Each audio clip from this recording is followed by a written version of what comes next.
हम देखते हैं कि रूम में एक पुलिस ऑफिसर आता है। वो वहाँ चुपके से आता है और एक बैग उठाकर अपने साथ ले जाता है। वो उस बैग को चोरी करके लेके जा रहा था और आगे कहीं बेचना चाहता था। इस बैग के उसे काफी पैसे मिलने वाले थे और जब वो गाड़ी में आकर बैठता है तो उसे लगता है जैसे उसके पीछे कोई है और फिर कोई फौरन से अपने हाथ उसके गले पर रखता है और उसका गला काट देता है। और ये कोई और नहीं बल्कि टिफनी थी। टिफनी उस लड़के की दोस्त थी जिसकी रूह अब चकी में थी और उसने पुलिस ऑफिसर को भी इसीलिए मारा क्योंकि उस बैग में चकी की बॉडी के टूटे हुए टुकड़े थे और टिफनी को अब भी लगता था कि उसकी बॉडी में उसके दोस्त की सोल अभी तक है। वो उसे किसी भी सूरत में वापस लाना चाहती थी क्योंकि वो उससे बहुत प्यार करती थी। वो घर आती है तो हर टुकड़े को साथ मिलाकर उसे जोड़ने लगती है। वो उन टुकड़ों को सीती है और साथ ही साथ बाकी डॉल्स के पार्ट लगाकर भी उसे बिल्कुल ठीक बना देती है।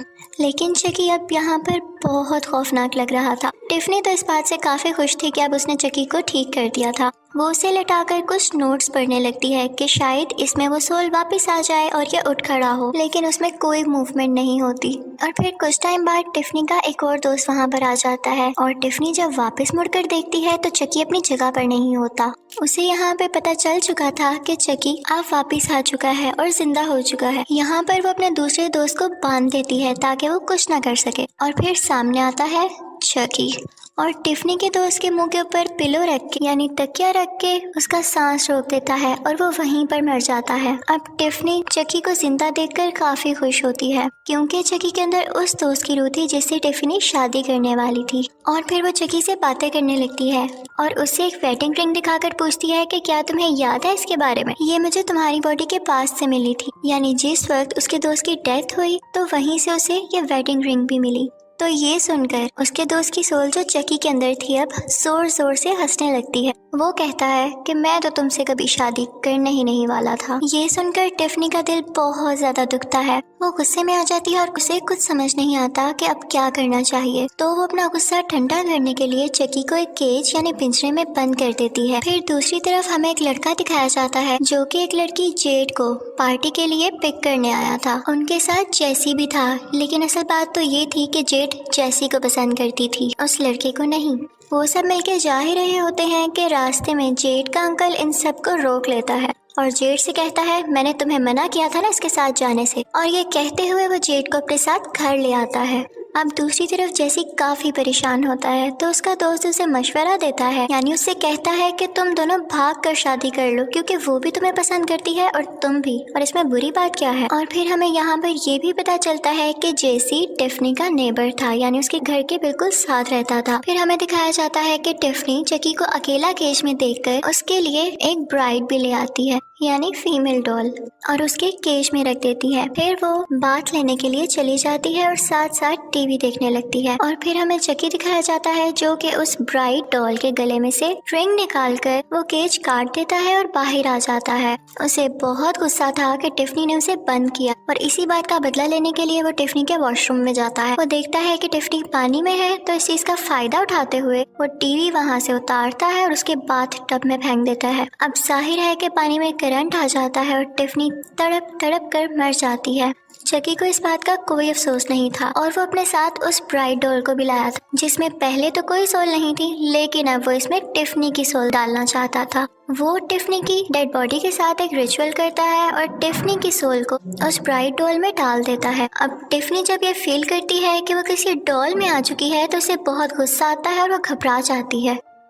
तो चकी उससे कहता है कि तुम्हें मेरी बात सुन लेनी चाहिए थी, अब जैसा मैं करूं तुम मेरा साथ देना, और अगर फिर भी तुम चाहती हो कि हम दोनों की सोल किसी ह्यूमन बॉडी में चली जाए तो तुम्हें वही करना होगा जो मैं कहूँगा। उसके लिए उन्हें वो लॉकेट वापस लाना होगा जो कि मरते वक्त उस डेड बॉडी के गले में था जिसकी सोल अब चकी में थी, यानी टिफनी का दोस्त। लेकिन उसकी डेड बॉडी तो काफी दूर दफन थी। अब ये लोग साइज में छोटे होने की वजह से सोचते हैं कि हम तो ड्राइव नहीं कर सकते, तो इनको कोई चाहिए था जो इनकी खातिर ड्राइव कर सकता या इन दोनों को वहाँ पे छोड़ के आ सकता। अब उनको एक आइडिया आता है और टिफनी जेसी को कॉल करती है। वो उसे कहती है कि 2 डॉल्स हैं जिनको उस जगह पर छोड़ कर आना है और इसके बदले में वो उसे $1000 देगी। आता हुआ पैसा किसको बुरा लगता है, तो जेसी उसकी बात सुन लेता है। अब शाम को जेसी उधर जाता है और टिफनी की ही वैन में उन दोनों डॉल्स को बिठा देता है। अब उसे तो यही लग रहा था कि ये दोनों डॉल्स हैं, यानी बेजान चीजें हैं, और फिर वो ड्राइव करके वहाँ से चला जाता है। रास्ते में वो जेड के पास जाता है और उसे कहता है कि मैं तुमसे शादी करना चाहता हूँ, लेकिन तुम्हारी फैमिली नहीं मानती,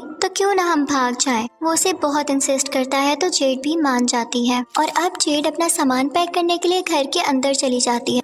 जेड का अंकल भी ये सब कुछ देख रहा था और वो नहीं चाहता था कि ये उनकी नीस को लेकर जाए, तो वो चुपके से जेसी की गाड़ी में ड्रग्स रख देता है ताकि रास्ते में पुलिस उसको पकड़ ले। लेकिन वो ये नहीं जानता था कि चकी और टिफनी भी वहीं पर थे और वो सब कुछ देख सकते थे। अब ये लोग थोड़ा आगे ही जाते हैं कि जेड के अंकल के प्लान के मुताबिक आगे पुलिस ऑफिसर खड़ा होता है ताकि उनकी कार की तलाशी लेकर वो ड्रग्स ढूंढ सके, और उसे उसकी छुपाई हुई ड्रग्स भी मिल जाती है और इस बात का बहाना बनाकर वो उन दोनों को अरेस्ट कर लेता है। अब चकी और टिफनी को काफी गुस्सा आता है कि ये क्या बार बार हमारा सफर खराब कर रहे हैं, तो वो सोचते हैं कि इसे भी रास्ते से हटाना पड़ेगा। अब जेसी और जेड वहाँ से भाग जाते हैं और वो पुलिस ऑफिसर भी जेड के अंकल से कांटेक्ट करने की कोशिश कर रहा होता है और इसी दौरान चुपके से चकी उसकी कार में आग लगा देता है और उसकी कार ब्लास्ट हो जाती है और वो खुद भी मारा जाता है। फिर जेड और जेसी वो वैन लेकर वहाँ से चले जाते हैं। उनको ये सफर काफी अजीब लग रहा था और दोनों नहीं समझ पा रहे थे कि उनके साथ ये क्या हो रहा है। दोनों एक दूसरे को ब्लेम कर रहे थे कि ये तुम्हारी वजह से हुआ है।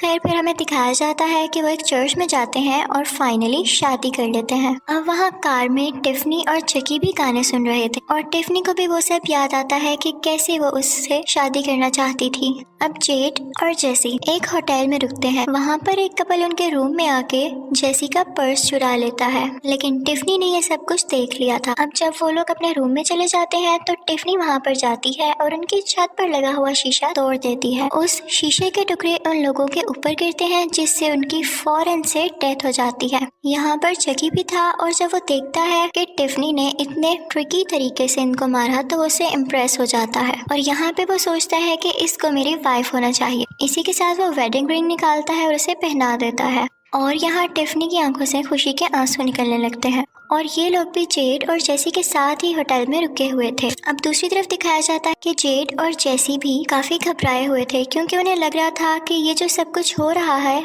उनकी वजह से हो रहा है। तो वो अपने एक दोस्त को कॉल करते हैं और पूछते हैं कि ये सारा सीन क्या है। तो वो इन्हें बताता है कि तुम लोगों के पीछे पुलिस लगी हुई है। सुबह होती है तो होटल की ओनर को उस कपल की डेड बॉडीज मिलती हैं। सब काफी डर जाते हैं और जेड और जेसी भी वहाँ से निकल आते हैं। अब यहाँ पर इनका दोस्त भी आ चुका था। वो उन दोनों से कहता है कि तुम दोनों में से कोई भी गलत नहीं है, तुम दोनों को गलत फहमी हुई है और अब तो तुम लोग हस्बैंड वाइफ हो तो एक दूसरे पर ट्रस्ट करो।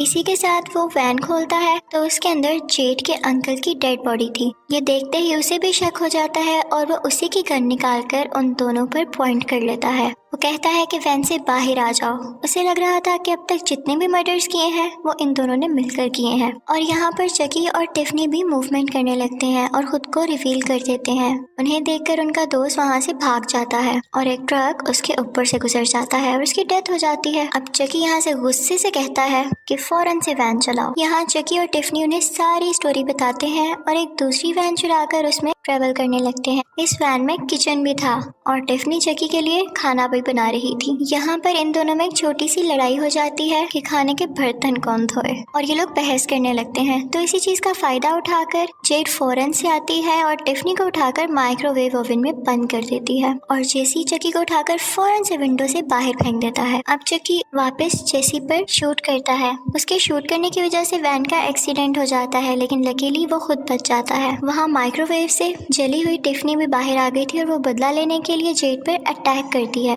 लेकिन जेसी फौरन से उसे लेकर वहाँ से बाहर आ जाता है। लेकिन तभी वो वैन ब्लास्ट हो जाती है। अब चकी उन्हें जबरदस्ती लेकर कब्रिस्तान आ जाता है और अब वो उसे लॉकेट चाहिए था जो कि एक कब्र में उस इंसान की डेड बॉडी के साथ ही दफन था। दूसरी तरफ जैसी भी टिफनी को उठाए वहाँ पर पहुँचता है। वो उसे चकी को देता है लेकिन चकी कहता है कि मुझे इसकी कोई जरूरत नहीं है। इसी के साथ वो जेड पर भी एक नाइफ से अटैक करता है लेकिन वो जेसी को लग जाती है और फिर वो उन दोनों को बांध देता है। अब यहाँ पर चकी ने वो लॉकेट हासिल कर लिया था और वो अपनी सोल उसमें ट्रांसफर करने के लिए रिचुअल शुरू करता है। लेकिन जब टिफनी ये देखती है कि जेड और जेसी में इतना प्यार है तो वो बिल्कुल बदल जाती है और अब वो उनको मारना या अलग करना नहीं चाहती थी और वो अब चकी के पास जाती है और उसे पीछे से एक नाइफ से स्टैब कर देती है। वो उसे कहती है कि हम अब जीकर क्या करें, हमें जीने का वैसे भी कोई हक नहीं है और इसी के साथ उन दोनों में बहुत फाइट होती है। यहाँ चकी टिफनी को नाइफ मारता है और वो बेचारी मर जाती है। इसी दौरान जेसी चकी को उसी कब्र में धक्का दे देता है। यहाँ पर एक पुलिस ऑफिसर भी आता है और वो लोग चकी पर काफी शूट करते हैं। चकी मरने से पहले कहता है कि मैं वापस जरूर आऊंगा। पुलिस ऑफिसर जेड और जेसी से कहते हैं कि तुम लोग अब घर जा सकते हो क्योंकि तुम लोग मासूम हो। उसके बाद वो टिफनी के पास जाता है तो देखता है कि उसके पास उसका बेबी पड़ा हुआ है। वो बच्चा बहुत खौफनाक था। वो उस पुलिस ऑफिसर पर अटैक कर देता है और इसी के साथ मूवी भी एंड हो जाती है। Thank you for watching.